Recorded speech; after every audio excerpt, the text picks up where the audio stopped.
రాష్ట్రంలో కూటమి ప్రభుత్వం కొలువుతీరి 2 ఏళ్ల 3 నెలలు కావస్తోంది. సంక్షేమం, అభివృద్ధి, అదేవిధంగా ఉపాధి కల్పన దిశగా డబుల్ ఇంజిన్ సర్కార్ చేస్తున్నటువంటి ఈ పాలనలో నమ్మకాన్ని చొరక్కున్నటువంటి 2 ఏళ్ల పాలనపై రాష్ట్ర ప్రజలందరూ కూడా కూటమి ప్రభుత్వం వెన్నంటే ఉన్నారన్నటువంటి సంకేతాలు కనిపిస్తున్నాయి.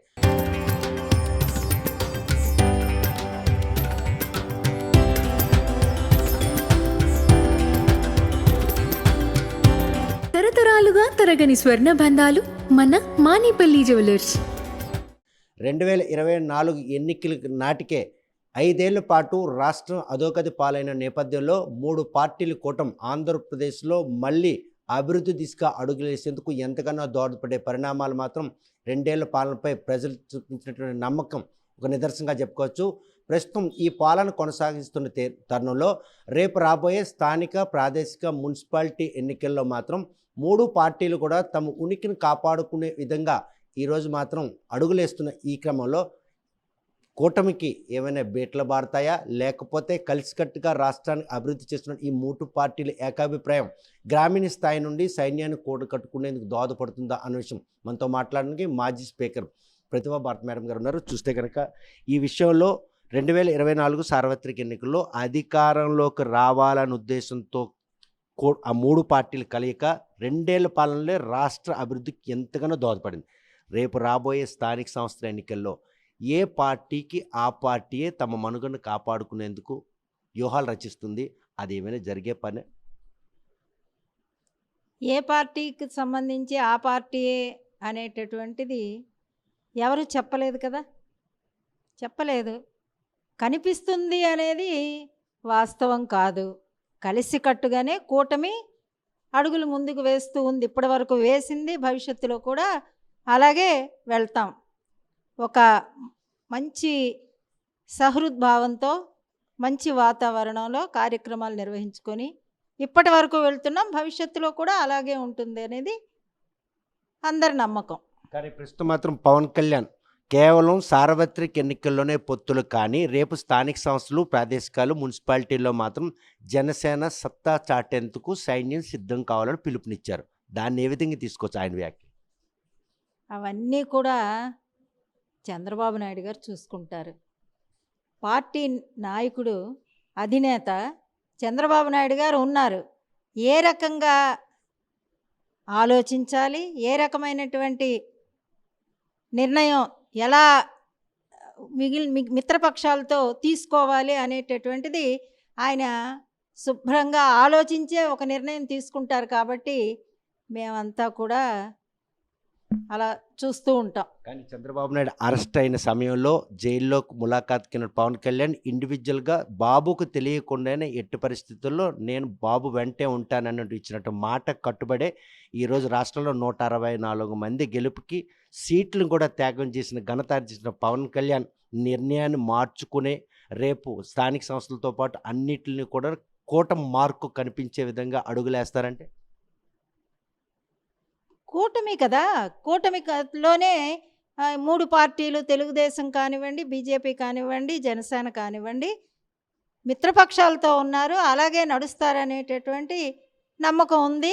ఏది ఏమైనప్పటికీ కూడా ఇవన్నీ కూడా మా నాయకుడు చంద్రబాబు నాయుడు గారు, మిగిలినటువంటి నాయకులు అందరు, అంటే ఆ పార్టీలకు సంబంధించినటువంటి జనసేన, అదేవిధంగా బీజేపీకి సంబంధించినటువంటి అధినాయకులతో, అంటే పవన్ కళ్యాణ్ గారితోనూ అలాగే మోడీ గారితో కూడా మాట్లాడి చర్చించి కార్యక్రమాలు తీసుకోవడం జరుగుతుంది చంద్రబాబు నాయుడు గారు. కనుక 2024 సార్వత్రికలో కేవలం 11 సీట్లకే పరిమితం వైఎస్ఆర్ కాంగ్రెస్ పార్టీ ఇటీవల ప్రైవేటీకరణ, వైద్యం ప్రైవేటీకరణ కావచ్చు, డిఎస్సి ఒక్కటి చెప్తాను వినండి. ఏ నిర్ణయం తీసుకున్నా కలిసికట్టుగా తీసుకుంటారు వాళ్ళు.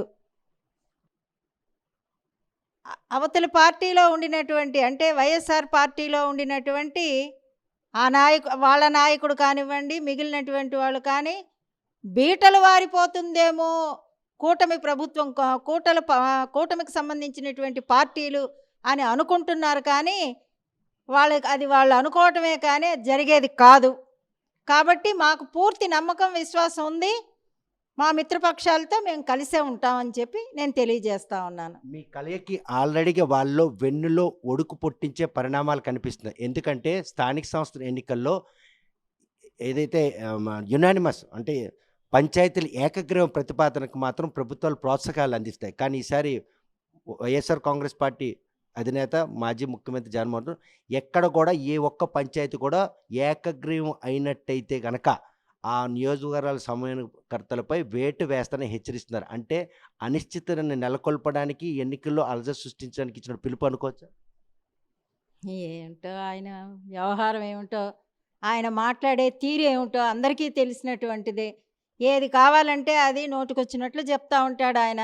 అది వాళ్ళ పార్టీకి సంబంధించినటువంటి ఇష్యూ. మాకేమిటి సంబంధం చెప్పండి? వాళ్ళ మీద యాక్షన్ తీసుకుంటాడో, వాళ్ళు దాన్ని పట్టించుకుంటారో పట్టించుకోరో అదంతా వాళ్ళ విషయం. Where is the necessity for us to take to say something? అవసరం ఏముంది? ఏదన్నా మాట్లాడాల్సినటువంటి వాళ్ళు మాట్లాడుకుంటారు, వాళ్ళకి నచ్చినట్టు మాట్లాడుకుంటారు. అందుకనే ప్రజలు బుద్ధి చెప్పారు. ఇంకా ఇంకా ఇంకా ఏది పడితే అది మాట్లాడతామంటే మాట్లాడుకోనియండి. చూస్తే కనుక ఉత్తరాంధ్ర సెగలో మరో మణిహారం భోగాపురం ఎయిర్పోర్ట్. అది నేనే తెచ్చాను, నేనే శంకుస్థాపన చేశాను, హడిల్స్ అని నేనే క్రియేట్ చేశాను. ఈరోజు అవి ఘనంగా ప్రారంభించుకొని వాళ్ళేమో క్రెడిట్ చోరీ చేశారని జగన్మోహన్ రెడ్డి వ్యాఖ్యనే విధంగా తీసుకు ఎవరు చోరీ చేశారు? కూటమి నాయకులు కళ్ళు కనపట్లేదండి? చూస్తున్నారు కదా ఎవరు చేశారు ఎవరు చేయలేదని. ఎంతవరకు ఎలక్షన్స్కు ముందు ఎంతవరకు వచ్చింది, ఎలక్షన్స్ అయిన తర్వాత ఏం చేసాం అనేది కంటికి కనపడతా ఉంది. ప్రజలకు తెలీదా? అందుకనే ప్రజలకు అన్నీ తెలుసు కాబట్టే 2024లో జడ్జిమెంట్ ఇచ్చారు. అధికారంలో కూర్చోండి అని చెప్పి చంద్రబాబు నాయుడు గారికి కూటమికి చెప్పారు. మరి ఈరోజు వాళ్ళు ఏది పడితే అదే మాట్లాడుతున్నారు. మళ్ళీ ఆయన వెళ్ళాలండి, లండన్ వెళ్ళి మందులు తీసుకుంటే కానీ సెటరేట్ అవ్వలేడు ఆయన. కానీ రాష్ట్రంలో అనిశ్చిత నెలకొల్పడానికి ఒక వ్యూహం రచిస్తున్నాడు జగన్మోహన్ రెడ్డి. అంటే ఏం వ్యూహం? అంటే పంచాయతీలు ఏకగ్రీవం కాకూడదు, అక్కడ పోటీకి దిగండి, అక్కడ అలజడి సృష్టించండి, ఇటువంటి పరిణామాలకు పిలుపు. అలజడి సృష్టించండి అని మాత్రం చెప్తాడు ఆయన. అన్నిటికీ అలజడి కావాలి, ఫ్యాక్షనిజం అవసరం. ఆయన ఒక ఫ్యాక్షనిస్టు, ఏదో ఒకటి చెప్తా ఉంటాడు. చెప్పనియండి, ఏమైపోతుంది? ప్రజలు మన పక్షాన ఉన్నారు. కూటమి చేస్తున్నటువంటి కార్యక్రమాలు, చేసినటువంటి కార్యక్రమాలు, చెయ్యబోయేటటువంటి కార్యక్రమాలు అన్నీ కూడా ప్రజలకు తెలుసు. ఎందుకండి వీళ్ళు ఏదో మాట్లాడేసినంత మాత్రాన అవుతుందా అని? ఏది చేశారు, ఎలా ఏ స్థితికి ప్రజలు తీసుకొచ్చారు వీళ్ళని అనేటటువంటిది కంటికి కనపడతా ఉంది. దాంతో ఆయన మానసికంగా ఏదో మాట్లాడేస్తూ ఉన్నాడు. మాట్లాడనివ్వండి. ఈ అనిశ్చిత అలజడి సృష్టించిన నేపథ్యంలో సజావుగా స్థానిక సంస్థలు, ప్రాదేశిక మున్సిపాలిటీ ఎన్నికలు జరుగుతాయని భావిస్తున్నారా? ఇది కూటమి ప్రభుత్వం అండి. ఏది పడితే అది చేసుకునేదానికి అవకాశం లేదు. ఎలా అంటే అలాగా ఏది పడితే అది మా నోటికి వచ్చినట్టు మాట్లాడేస్తాం.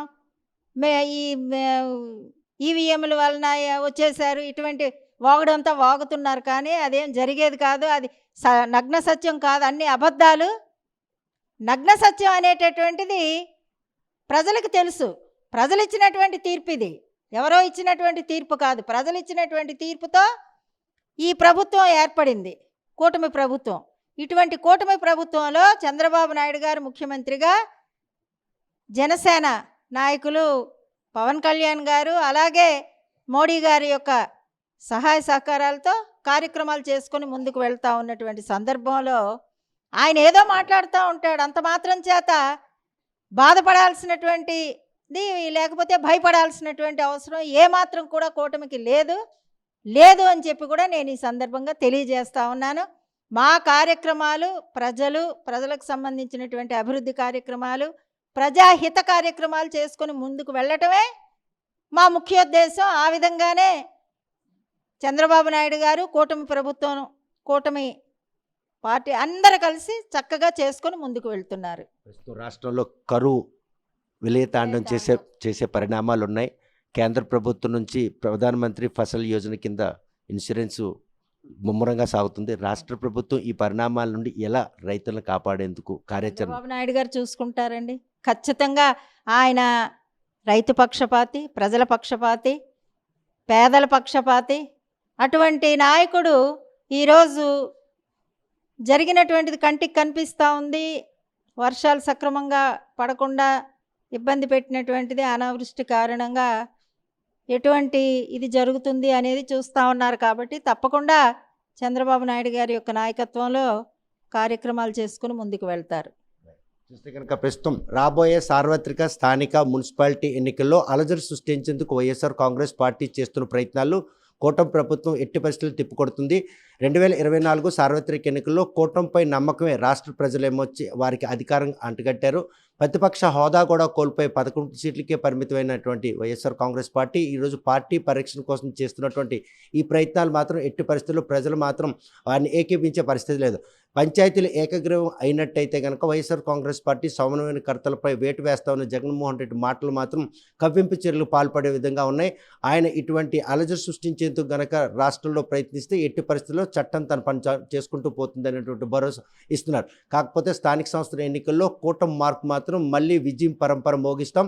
2024 సార్వత్రిక ఎన్నికల ఫలితాలే రేపు స్థానిక సంస్థల ఎన్నికలు, ప్రాదేశిక ఎన్నికలతో పాటు మున్సిపాలిటీలు, కార్పొరేషన్లు కూడా కొల్లగొడతామని చెప్పి ధీమా వ్యక్తం చేస్తున్నారు. ప్రస్తుతం రాష్ట్రంలో కరువు వెలుగుతాండం చేస్తున్నారు. ఈ నేపథ్యంలో రైతులను ఔదార్యంగా ఆదుకునేందుకు మాత్రం ఇప్పటికే ప్రభుత్వం కార్యాచరణ రూపొందించింది. రైతు పక్షపాతిగా రాష్ట్ర ముఖ్యమంత్రి చంద్రబాబు నాయుడు రైతులను ఎట్టే పరిస్థితుల్లో ఆదుకుంటారని ఒక ఆశాభావం వ్యక్తం చేస్తున్నారు. తన వంతుగా తాను కూడా ఉత్తరాంధ్రకు సంబంధించిన కరువుకు సంబంధించి నివేదిక కూడా ముఖ్యమంత్రికి సమర్పిస్తామని చెప్పేసి రైతులకు భరోసా ఇస్తున్నారు. మరి ఇటువంటి పరిణామాల నుండి రాష్ట్రంలో అభివృద్ధి, సంక్షేమం, ఉపాధి కల్పనగా తీసుకెళ్తున్న ఈ నేపథ్యంలో వైఎస్ఆర్ కాంగ్రెస్ పార్టీ చేస్తున్నటువంటి ఈ అలజడి మాత్రం ప్రజలు ఇప్పటికే గమనించారు. వారికి భవిష్యత్తులో పార్టీ మనుగడికి ముప్పు వాటిల్లేటువంటి ఫలితాలు మనం చూడబోతున్నాం అనడంలో ఎటువంటి అతిశక్తి లేదు. వీడియో జర్నలిస్ట్ రామకృష్ణతో సత్యం, RTV, శ్రీకాకుళం.